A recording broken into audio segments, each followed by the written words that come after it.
Seguindo a luz do Pai é o tema dessa noite. Vejamos o que a palavra de Deus tem a nos ensinar. Os pais têm uma grande responsabilidade nesse mundo, representar a paternidade divina, ensinando seus filhos, sustentando, cuidando, amando e iluminando seus passos, para que levem adiante este mesmo legado.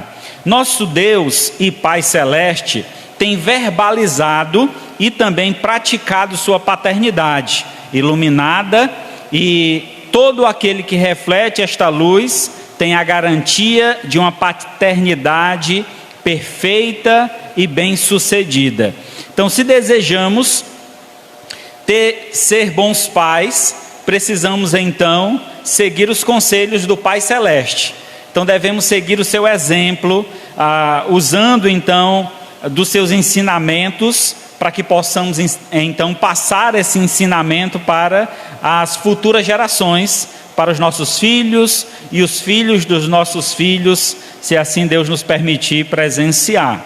Vejamos então como o pai pode iluminar o caminho do seu filho. Lucas capítulo 15 é o nosso texto base. Lucas 15, do 11 ao 32. Nós não vamos ler o texto todo agora, mas vamos ler no decorrer da mensagem. Então deixe sua Bíblia aberta nesse texto. Outras passagens que a gente vai usar vai estar aí projetada. Então deixe sua Bíblia aberta nesse texto como referência para a mensagem de hoje. Então o pai guia seus filhos à luz de certas atitudes. Vejamos que atitudes são estas que nós podemos iluminar os caminhos dos nossos filhos. Primeiramente, o pai guia o seu filho à luz da confiança. Aí vamos lá para o texto de Lucas, capítulo 15, do 11 ao 13. Lucas 15, do 11 ao 13. Continuou: certo homem tinha 2 filhos. O mais moço deles disse ao pai: Pai, dá-me a parte dos bens que me cabe. E ele lhe repartiu os haveres. Passando não muitos dias, o filho mais moço, juntando tudo o que era seu, partiu para uma terra distante e lá dissipou todos os seus bens, vivendo dissolutamente. Oremos ao Senhor. Maravilhoso Deus, Pai de infinita bondade, louvamos o Teu nome, te agradecemos, Senhor, por mais uma oportunidade que temos de juntos poder te cultuar, e nesta ocasião, ó Pai, podermos expressar toda a nossa adoração ao Senhor, como também, Senhor, estarmos aqui dispostos, com os nossos ouvidos bem abertos e atentos à palavra que vem da Tua parte. Que o Senhor então nos ilumine, nos capacite, nos ensine a viver de forma digna do Teu Evangelho, a sermos, ó Pai, reflexo da Tua glória, que possamos assim transmitir àqueles que estão ao nosso redor a alegria de Te servir e o prazer, Senhor, de sermos chamados Teus filhos. Assim nós Te louvamos, Te agradecemos e pedimos, em nome do Teu Filho amado Jesus, que vive e reina para todo sempre. Amém. Sabe, irmãos, a confiança que este pai deposita no filho é uma confiança muito grande. Aquele homem levou anos construindo a sua fortuna, construindo ali bens que poderia trazer um futuro melhor para os seus filhos. Certamente, como pai, ele deu muitas lições, ensinou o seu filho muitas e muitas vezes, mas chega uma hora na vida que a gente precisa largar a mão, deixar que o filho siga. Eu usei até essa imagem aí para ilustrar, né, de um pai ensinando um filho a andar de bicicleta. Se você ficar sempre segurando no selinho, o menino nunca vai aprender a se equilibrar. Então é importante que a gente lance e espere então os resultados daquilo que ensinamos.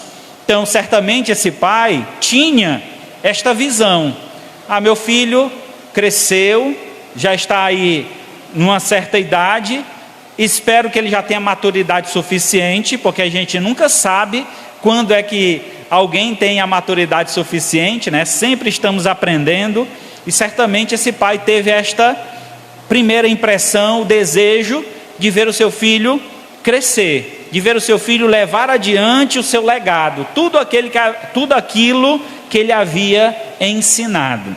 Então, diante do texto, um texto bastante conhecido, a parábola então do filho pródigo, conhecemos que Jesus conta essa parábola justamente porque ele estava tratando com alguns religiosos, e alguns pecadores. Lá no verso 15, capítulo 15, verso 1, ele diz: aproximando-se Jesus a todos os publicanos e pecadores para ouvir, e murmuravam os fariseus e os escribas, dizendo: este recebe pecadores e come com eles. Jesus então passa a contar 3 parábolas. A primeira parábola da ovelha perdida, a segunda parábola da dracma perdida e a terceira parábola do filho que se perdeu. E é interessante que nestas parábolas tem um enredo, cada uma direcionada a um público, cada uma focada em uma questão importante. A primeira delas, da ovelha, o pastor vai atrás e ele busca até encontrá-la e traz de volta a sua ovelha. Também da dracma, a mulher então que perde essa moeda tão valiosa, ela abre as janelas, acende luzes e vai varrer a casa até encontrar a moeda.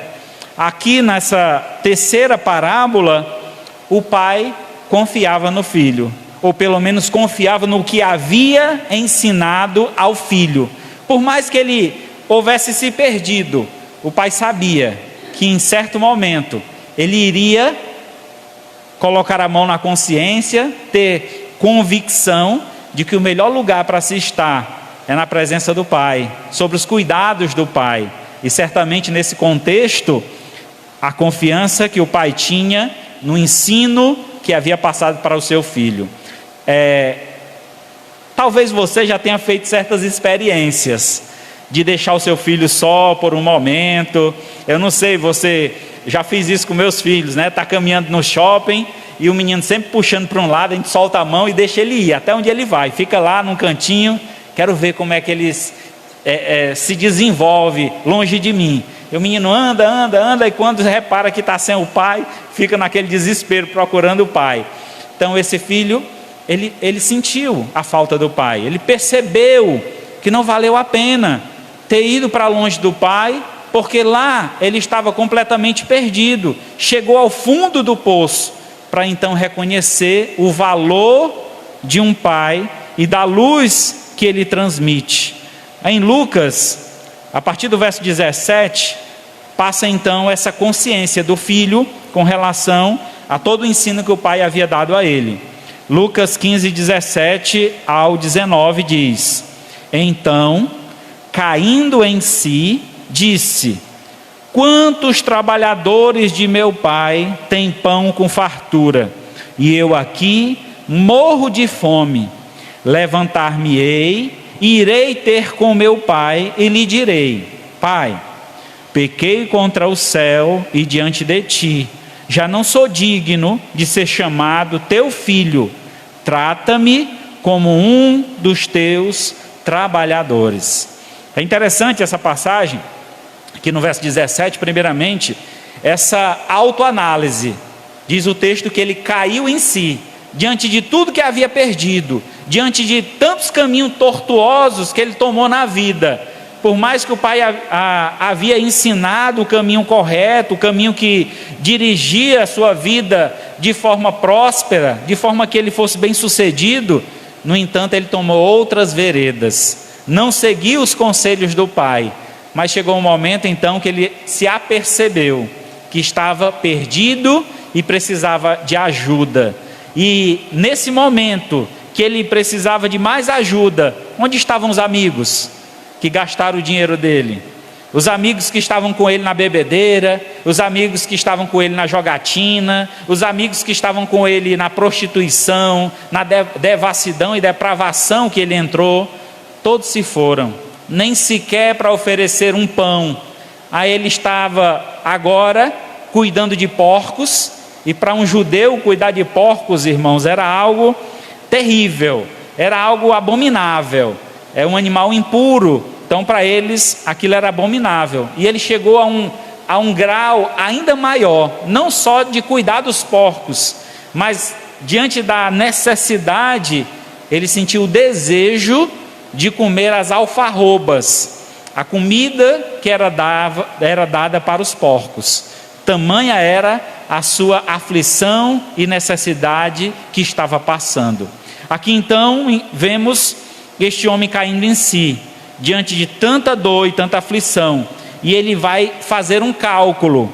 Ele passa então a observar como era a sua vida antes de chegar até ali. E ele percebe uma coisa interessante. Ele percebe que lá na casa do pai dele, os trabalhadores tinham pão com fartura. E isso traz então uma conotação interessante no texto, que às vezes a gente pode passar despercebido. Que o trabalho que ele estava fazendo, provavelmente era pela comida. Ele estava trabalhando só para ter algo para comer.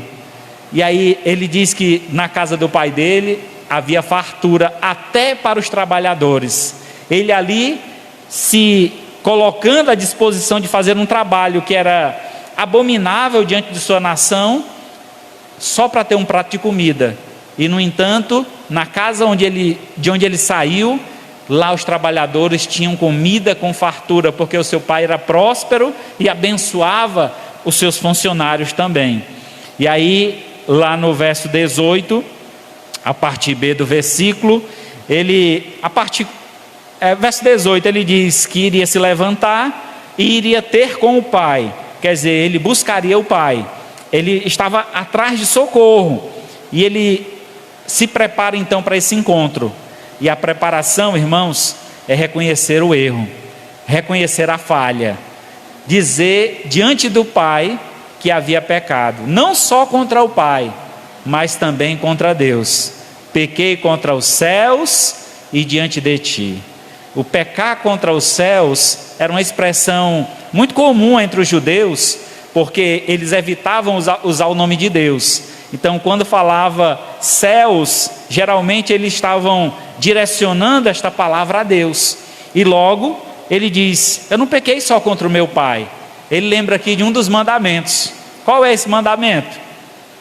Honrar pai e mãe. E ele estava honrando seu pai e sua mãe, com essas atitudes, com essa vida completamente pervertida, de forma alguma. E ali ele reconhece o pecado dele contra Deus. Ele quebrou um dos mandamentos. Ele estava pronto agora a recuar, voltar atrás, arrependido, pedindo primeiramente perdão a Deus e em seguida colocando-se diante do Pai para então receber o perdão do Pai. Sabe, irmãos, assim o nosso Deus, Pai Celeste, Ele também tem tido uma confiança para conosco.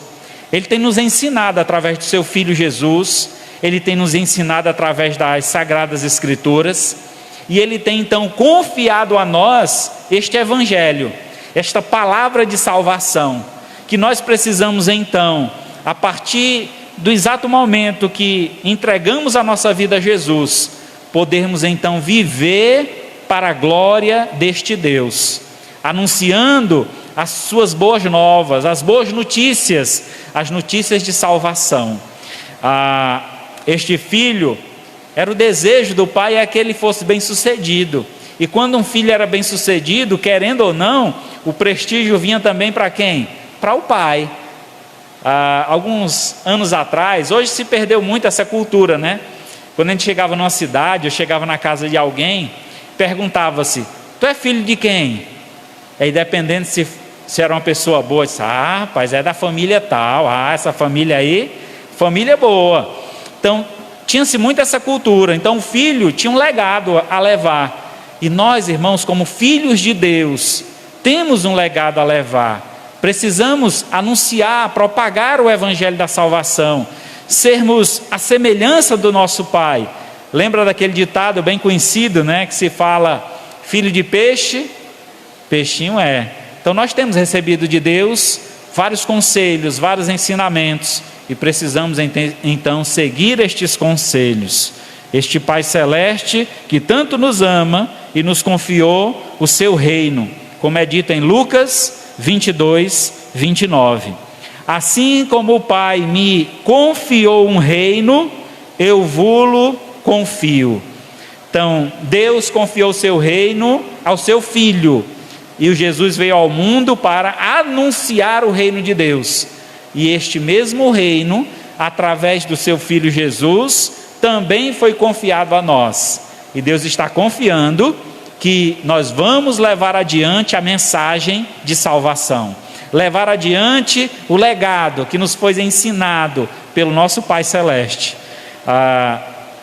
E que assim nós possamos, irmãos, seguir esta luz e continuar na confiança do nosso Pai, fazendo aquilo que lhe agrada, aquilo que honra e glorifica o seu nome. Esse então é o poder da valorização.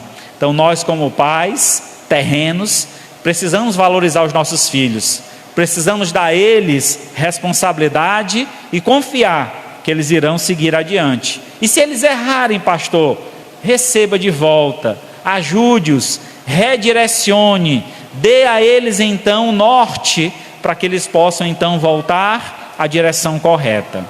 Em segundo lugar, o pai guia o seu filho ou seus filhos à luz da compaixão. Versículo 20, aqui de Lucas 15. Lucas 15, versículo 20.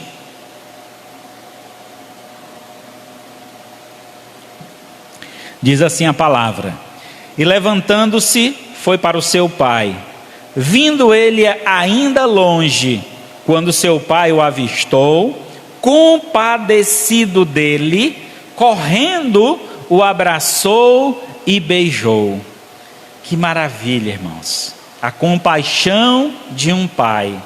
Não importa quantas vezes erramos nesta vida, nossos pais sempre estarão de braços abertos para nos receber, nos guiar, nos orientar e poder assim nos ajudar a entrar no eixo novamente, a voltar para o caminho correto.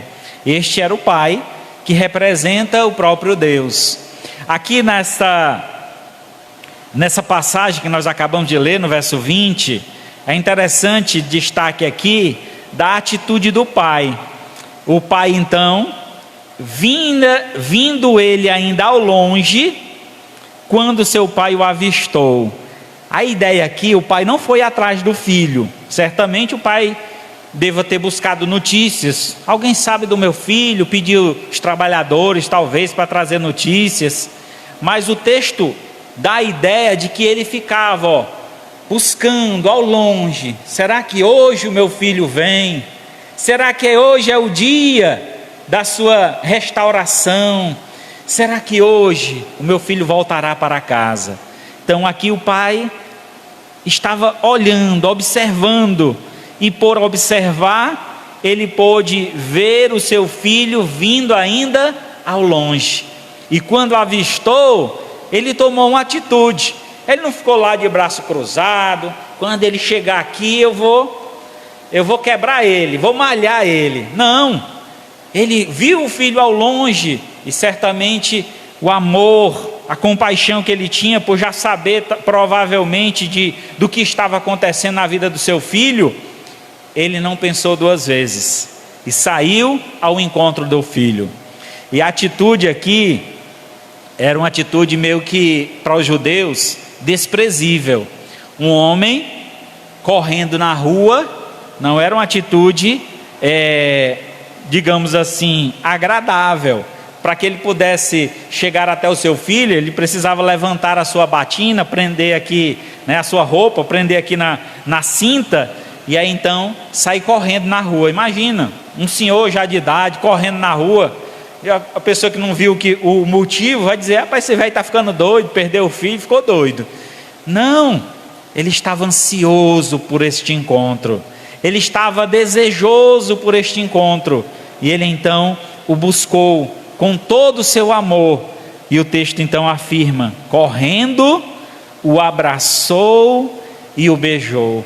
Ah, irmãos, que atitude linda, atitude de um pai amoroso, a atitude de um pai que tem compaixão, que mesmo o filho na pior, mesmo o filho não tendo dado a menor atenção para o que ele tinha a passar para ele, ele ainda assim não deixou de amar o seu filho. Assim, irmãos, é o que Deus, como Deus tem agido conosco. Quantas vezes erramos o caminho? Quantas vezes, por nossa própria debilidade e desejos carnais, nos afastamos da presença do nosso Pai Celeste? Quantas vezes? Quantas e quantas vezes? Mas o que é mais interessante é que todas as vezes que nós retornarmos para o Pai, Ele estará sempre de braços abertos, nos esperando. Será que é hoje que Ele vem? Eu não sei o motivo que te trouxe hoje aqui, irmão, meu amigo, visitante, mas Deus está te perguntando: será hoje que o meu filho vem? Deus te chama, não esqueça disso. Como um pai amoroso, Ele está pronto para nos perdoar de todos os nossos pecados. Ele está pronto para nos perdoar de todos os caminhos errados que já trilhamos nesta vida. Ele tem compaixão de nós, Ele nos ama, por isso Ele está te aguardando. Esse então é o poder da misericórdia de Deus. É quando Deus não nos dá aquilo que nós merecemos. O que nós merecemos, irmãos, é uma punição diante da rebeldia, diante do afastamento. Como o pai, muitas vezes duro, nós queremos punir os nossos filhos, mas sabe, não tem punição pior, digo por vivência própria, e por praticar isso com os meus filhos. Ao invés de dar uma surra, porque já passou a idade, até certa idade isso funciona, depois de uma certa idade não mais. Então, ao invés disso, é conversar, questionar, fazê-lo pensar nas atitudes erradas que tomou. E ele percebeu quanto ele perdeu em desobedecer, em fazer a coisa errada. Então é isso que Deus faz conosco. Ele nos tem misericórdia de nós, estende a sua mão poderosa e nos dá a sua santa paz. Nos ajuda a compreender o quanto erramos e que ainda há tempo, ainda dá tempo e ainda temos chance de recuperar o tempo perdido. Logo que confiarmos totalmente a nossa vida a este Pai amoroso e dedicarmos a nossa vida a Ele. Lucas 15, 22 ao 24, veja como o pai tratou esse filho. Veja o tamanha compaixão. O pai, porém, disse aos seus servos: trazei depressa a melhor roupa, vestiu, põe-lhe um anel no dedo e sandália nos pés. Trazei também e matai um novilho cevado, comamos e regozijemo-nos, porque este meu filho estava morto e reviveu, estava perdido e foi achado. E começaram a regozijar-se.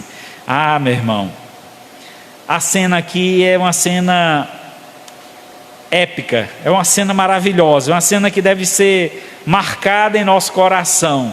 Como Deus está pronto a nos receber e como Ele nos recebe. Aqui o texto, ele usa algumas figuras interessantes. A primeira delas, o pai, ao receber o filho, depois do beijo, o abraço, ele chama um servo. E ele pede a esse servo que vá depressa, logo, e traga uma roupa para o meu filho. Essa roupa, provavelmente uma túnica festiva, provavelmente uma roupa do próprio pai, porque ele tinha ido embora, tinha levado tudo e voltou sem nada, maltrapilho, todo rasgado. E o pai agora oferece uma roupa festiva, uma roupa bonita, e assim para receber o filho, uma roupa nova, provavelmente. Segundo lugar, ele pede que vista o seu filho. Depois, ele põe um anel no dedo do filho. Que anel é esse? Este anel, irmão, é aqueles anéis com brasão. Brasão da família. Antigamente se tinha essa cultura, né? A pessoa tinha um anel com um brasão da família. Quando se escrevia uma carta, uma correspondência, colocava cera na carta e selava com o brasão da família, o anel, marcando então ali que aquela carta vinha de tal família. Volta a família. E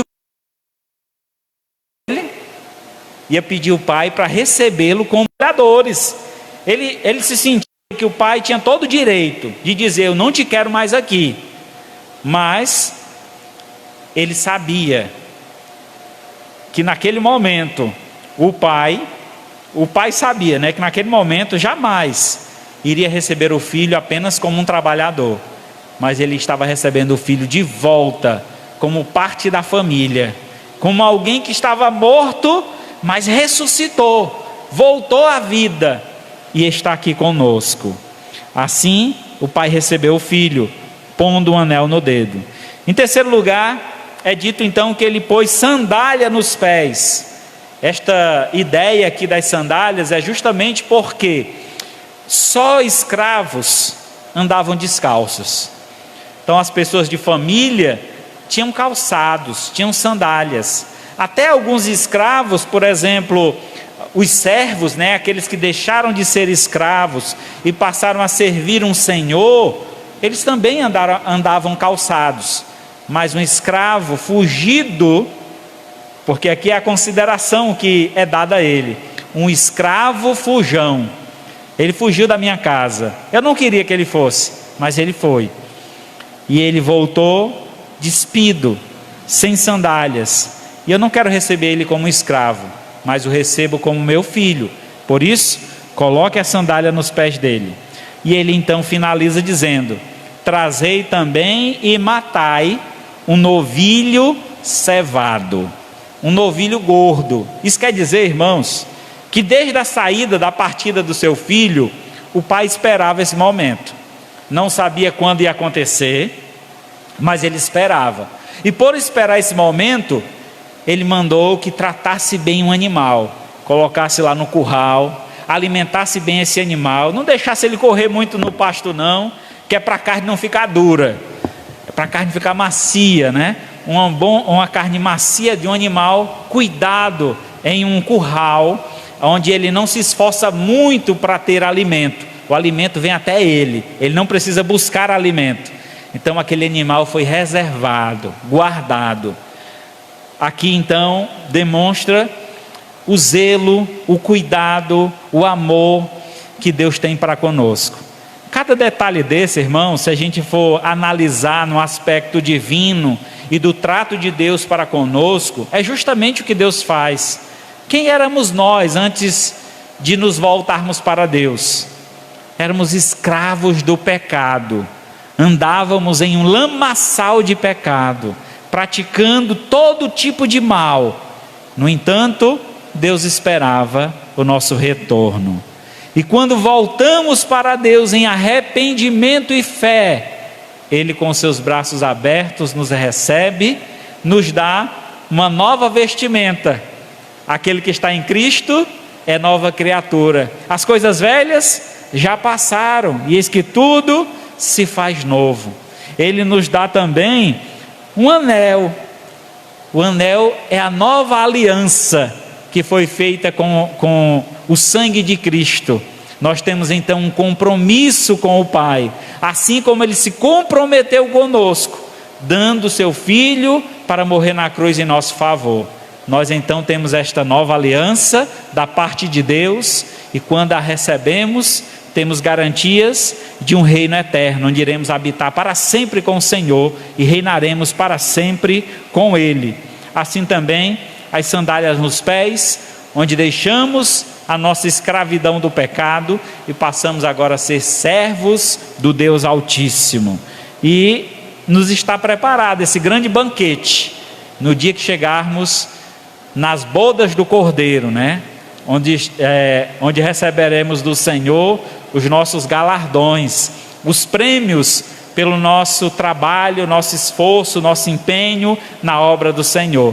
Então todo esse processo tem uma ligação muito próxima, muito íntima com a relação entre nosso Deus, o Pai, e com cada um de nós, daqueles que têm entregue sua vida a Jesus. Então, assim também, nós como pais, devemos cuidar bem dos nossos filhos, estar preparado para perdoá-los, ter compaixão deles. A falta de maturidade, a falta de compreensão, muitas vezes fazem com que eles tomem caminhos errados, mas devemos estar sempre de braços abertos para recebê-los e orientá-los novamente. Romanos 9,14: que diremos, pois? Há injustiça da parte de Deus? De modo nenhum, pois ele diz a Moisés: terei misericórdia de quem me aprouver ter misericórdia, e compadecer-me-ei de quem me aprouver ter compaixão. Assim, pois, não depende de quem quer ou de quem corre, mas de Deus usar da sua misericórdia. Em outras palavras, irmãos, não adianta você correr para longe de Deus. Se Deus tiver um plano para a tua vida, se Deus realmente tem um projeto para a tua vida, Ele vai lançar a sua rede e não tem como resistir. Nós vamos vir até Ele. E esse dia será um dia maravilhoso. O dia do nosso encontro com o Pai Celeste. O dia de transformação, o dia de mudança. O dia que provaremos do verdadeiro amor. Então, se você está distante de Deus, não perca tempo. Deixe de correr para longe de Deus. Venha em direção ao Senhor, e Ele se compadecerá de ti, terá misericórdia de ti. E terceiro e último, o Pai guia os seus filhos pela luz da conciliação. Vejamos lá o verso 25 a 28. Capítulo 15 de Lucas, versículo 25 a 28. Ora, o filho mais velho estivera no campo, e quando voltava, ao aproximar-se da casa, ouviu a música e as danças. Chamou um dos criados e perguntou-lhe o que era aquilo.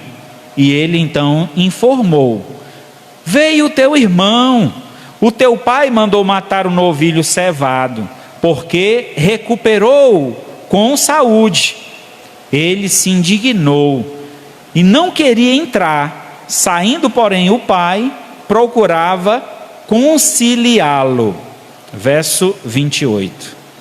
Muito bem, irmãos. A história geralmente é pregada, nessa história, falando só do primeiro filho. O primeiro filho, aquele que saiu de casa, aquele que se perdeu, o filho pródigo. Mas existia um outro filho, que estava com o pai, que não saiu de casa, mas esse filho tinha problemas também. Precisava então trabalhar o seu coração para que ele pudesse receber também o seu irmão. É interessante quantas vezes nós queremos a salvação do Senhor, mas não estamos dispostos a levar essa salvação a outros. Queremos guardar só para nós. Todo tesouro é nosso, eu não vou dividir o tesouro com ninguém. Lembra que esse período havia um contexto interessante sobre como era a divisão de uma herança. O filho mais velho, ele recebia a metade de tudo que o pai tinha. A outra metade era dividida em partes iguais para a viúva e os demais filhos. Então o filho mais velho ficava com a melhor parte, a metade de tudo que o pai tinha. Então quando ele dividiu esses haveres, certamente o filho levou uma parte, um terço, mas a outra parte ficou totalmente com o filho primogênito. Então, quando ele vê o seu irmão voltando, aquela festividade rolando, ele disse: eu não quero este meu irmão de volta. Ele vai tomar o que é meu. Ele vai levar de volta, vai desperdiçar, já desperdiçou uma parte, vai desperdiçar outra. Certamente a preocupação dele maior era com finanças, recursos, com os bens do seu pai. E dentro de uma lógica, ele tinha até razão de estar preocupado com isso, não é verdade? Mas devemos entender, irmãos, que entre uma vida e os bens materiais, a vida sempre falará mais alto. E é justamente em cima desta palavra que o pai pega o filho mais velho, em dizer: olha, o teu irmão estava morto e reviveu. Nós recebemos ele de volta vivo, com saúde, louvado seja Deus. Bens materiais a gente conquista, a gente trabalha, a gente ganha novamente, mas a vida só é uma. Devemos valorizar a vida, meu irmão, a vida. Só temos uma vida. O tempo que nós temos aqui nesta terra, o tempo então até o nosso encontro com o Senhor, para que então através do Senhor recebamos uma vida eterna. Aqui a representação da volta desse filho e a forma como o pai recebe esse filho é justamente como Deus nos recebe, nos concedendo vida eterna. Não importa o que fizemos na vida passada, não importa as atitudes erradas que tomamos, Deus nos perdoou, nos traz para a sua família, para fazermos parte desta família, nos dando então todo o seu amor e nos dando a oportunidade de viver uma vida nova, uma vida de acordo com a santa vontade do Deus Altíssimo. Lucas 15:31 diz o pai: então lhe respondeu o pai: meu filho, tu sempre estás comigo, tudo o que é meu é teu. Entretanto, era preciso que nos regozijássemos e nos alegrássemos, porque este teu irmão estava morto e reviveu, estava perdido e então foi achado. Louvado seja Deus. Meus irmãos, este irmão aprendeu uma nova lição, uma lição poderosa, a lição do valor da vida, que o pai então coloca diante dele e mostra que os bens, não adianta o homem ganhar o mundo inteiro e perder a sua alma. De que adianta? Você já viu algum caixão com gaveta? Caixão não tem gaveta. Você já viu algum paletó de defunto com bolso? Também não tem, é costurado, porque não tem como levar nada daqui. Os antigos, como os faraós do Egito, tentavam levar suas riquezas. Infelizmente, cavalos, escravos eram enterrados juntamente com o faraó, na perspectiva de quando ele atravessasse, a passagem para um novo reino, e ele tivesse lá já os seus servos e os seus tesouros, tudo lá reunido. E aí até hoje, em escavações naquelas regiões lá, se encontram esses tesouros. Eles não levaram, ficou para trás. E quem foi que usufruiu destes tesouros? Outros que não faziam nem parte da família. Então às vezes a gente briga tanto por dinheiro, por bens, por coisas materiais, mas o que é mais importante, irmãos, é a vida, a nossa vida com Deus, a nossa relação com Deus, porque ela sim nos garante uma vida eterna, nos garante um reino, nos garante uma coroa, nos garante tantas e tantas coisas maravilhosas, que assim nós possamos estar focados no que realmente tem valor, as coisas da parte de Deus. Primeiramente, valorize a sua vida. Tem gente que diz assim: vida só tem uma, eu vou aproveitar. E aí o aproveitar é se desbaldar nos vícios, nas situações mais adversas e perigosas, fazendo coisas que está arriscando em todo momento perder a vida. Então isso não é aproveitar a vida. Aproveitar a vida é viver para a glória de Deus, é viver exaltando e glorificando esse Deus que é merecedor de toda honra e de toda glória, porque quando esta vida aqui na terra terminar, nós teremos um reset e começar tudo de novo lá no céu, mas tudo de novo de forma perfeita, sem pecados, sem aflições, sem sofrimento, porque lá no céu diz a Escritura que o Senhor enxugará dos nossos olhos toda lágrima. A dor, o sofrimento já não mais existirá. então será um lugar maravilhoso, o grande paraíso de Deus que nos está reservado. E eu não troco nada por esse paraíso.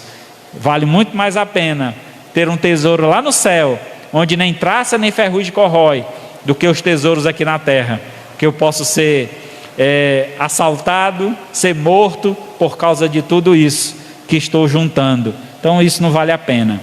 2 Coríntios 5,19, a saber que Deus estava em Cristo reconciliando consigo o mundo, não imputando aos homens as suas transgressões, e nos confiou a palavra da reconciliação. É interessante a ligação desse texto.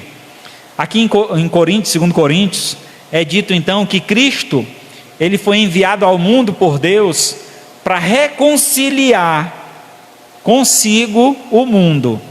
E é interessante porque a Bíblia afirma, e é uma verdade, que Jesus é o unigênito Filho de Deus. Isso quer dizer, o único Filho de Deus.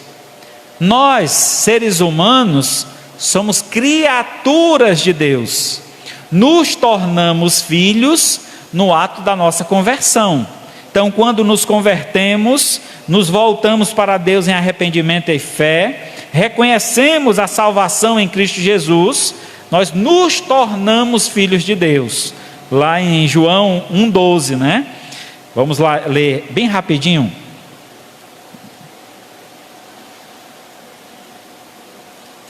João 1,12. Mas todos quanto o receberam, receberam quem? A Jesus, deu-lhes o poder de serem feitos filhos de Deus, a saber, os que creram no seu nome. Então aquele que crê em Jesus, confessa o nome de Jesus como único e suficiente Salvador, ele se torna, é dado a ele o poder de ser feito, se tornar filho de Deus. Aí nós, voltando para a parábola que Jesus conta do filho pródigo, o filho mais velho, o unigênito filho, que é Jesus, ele é o primogênito também, né? Então o primeiro filho. Então Jesus tem todo o seu reino, tudo era dele, e agora ele abriu mão do seu reino, para então dividir conosco. Imagina só, tudo era dele, irmão, tudo era de Jesus, e ele está disposto a abrir mão de tudo que ele tem, para dividir o seu reino conosco. Assim como o filho mais velho aprendeu a lição, e certamente recebeu o seu irmão. Jesus não teve a atitude do filho mais velho, mas ele tinha todo o poder como o filho mais velho tinha. Toda a herança, todo o poder estava sobre o seu domínio, e ele então repartiu conosco. Quando fomos aceitos como seus irmãos, como filhos de Deus, aí ele também nos oferece esta oportunidade de reinar com ele, dividindo assim todo o seu poder, todo o seu reino, tudo que ele tem é passado também, parte para nós. Concluindo então, um pai amoroso, cuidadoso e dedicado é o que todo filho precisa.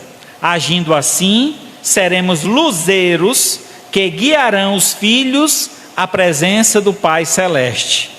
1 João 3, do 1 ao 2.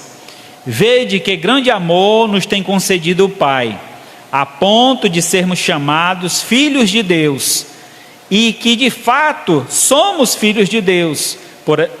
Por esta razão, o mundo não nos conhece, porquanto não conheceu a Ele mesmo. Amados, agora somos filhos de Deus, e ainda não se manifestou o que haveremos de ser. Sabemos que, quando Ele se manifestar, seremos semelhante a Ele, porque haveremos de vê-lo como Ele é. Em outras palavras, eu queria dizer para vocês, reconhecendo, ó Pai, a nossa paternidade divina, precisamos então agir como filhos de Deus. Então aquele pai recebeu o filho, deu todos aqueles privilégios ao filho, um anel, sandálias, roupa nova, fez uma festa para receber o seu filho, mas a partir dali, certamente, a história não expressa, mas deixa este pensamento lógico de que o filho mudou as suas atitudes. O filho passou a ajudar o pai, o filho passou a seguir os conselhos do pai, o filho passou a representar o seu pai por onde fosse. Então mudou as atitudes.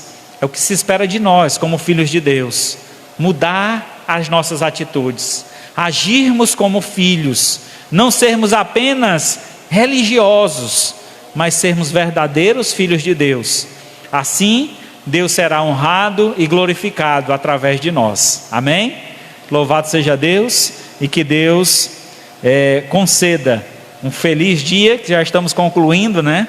Ou uma feliz noite, juntamente dos seus filhos, que você abrace seu filho hoje, você beije os seus filhos hoje, você demonstre todo carinho, assim também com seu pai, se você ainda tiver, valorize o seu pai, visite-o, escute as suas histórias, compartilhe com ele dos seus momentos. Certamente isso é muito importante, isso traz uma alegria muito grande ao coração do seu pai. Então não perca seu tempo e nem o tempo do seu pai, porque o tempo passa muito rápido. Possa ser que um dia você queira fazer e não tenha mais ele do seu lado. Então esse dia sempre é muito marcante para mim, eu ter perdido meu pai tão cedo, com 9 anos de idade, e eu sempre guardo na memória os seus ensinamentos. Eu era muito jovem e via meu pai ensinando as coisas para o meu irmão, que é 10 anos mais velho do que eu. E eu lembro do meu pai ensinando muitas lições para o meu irmão, e aquilo eu guardei no meu coração para eu praticar. Então hoje eu faço muito do que meu pai ensinou para o meu irmão mais velho. Eu, como criança, estava ali só observando, mas gravei no meu coração, mesmo não tendo ele presente. Eu confio que eu estou seguindo bem os ensinamentos que ele deixou. Louvado seja Deus por isso. Então que Deus abençoe a cada um de vocês, pais, lhes conceda essa sabedoria de poder iluminar o caminho dos teus filhos. Amém? Louvado seja Deus. Vamos orar e agradecer ao Senhor. Maravilhoso Deus e Pai, louvado seja o teu nome. Muito obrigado, Senhor, por esta palavra, e nos ajuda, Senhor, aqui os pais presentes, que o Senhor conceda a cada um a iluminação, sabedoria, para então dirigir os passos dos seus filhos, tendo, ó Pai, confiança quando chegar o tempo de deixá-los ir, tendo, ó Pai, misericórdia, se caso for necessário, de recebê-los de volta diante de um erro ou uma falha cometida, e tendo, ó Pai, a disposição de conciliá-los, primeiramente com o Pai Celeste, de levá-los à presença do Senhor, para que então tenhamos uma harmonia melhor e maior em nossa família, tendo, ó Pai, o respeito e o valor do que vem do Senhor, que o Senhor realmente, ó Pai, tem o melhor para nós. Assim nos ajuda a andar em comunhão, andar em amor, andar em obediência ao nosso Senhor. Eu peço que a igreja continue em oração. Eu gostaria de fazer a pergunta: se alguém esta noite, ouvindo esta mensagem, entende que Deus está te chamando essa noite para um compromisso, para uma relação mais íntima. Eu não sei se esta é a sua noite, mas você sabe, se Deus te chama esta noite em seu coração, então venha para Cristo, entregue a sua vida a Jesus, confie nele, ele tem o melhor para nos dar. Se alguém nesta noite gostaria de confessar o nome de Jesus como Senhor e Salvador de sua vida, levante a sua mão para que eu possa orar por você. Alguém esta noite gostaria de entregar sua vida a Jesus e recebê-lo como Senhor e Salvador? Levante a sua mão e eu estarei orando por você. Deus Santo e Pai querido, louvado seja o teu nome. Em tuas mãos colocamos a vida de cada um aqui presente. Te pedimos, ó Pai, que o Senhor nos dê cada dia mais entendimento. Retire de nós toda a venda, todo o mal que o inimigo possa lançar diante de nós, para que possamos, ó Pai, verdadeiramente viver uma vida que te agrada, uma vida que glorifica o teu nome, uma vida, ó Pai, de santificação, e assim o Senhor seja honrado e glorificado através do nosso novo proceder. Abençoa, Senhor, nos leva em paz para os nossos lares, derrama da tua graça, do teu favor sobre todos nós, nesta noite. Eu te peço, em nome do teu Filho amado Jesus, que vive e reina para todo sempre. Amém. Graças a Deus.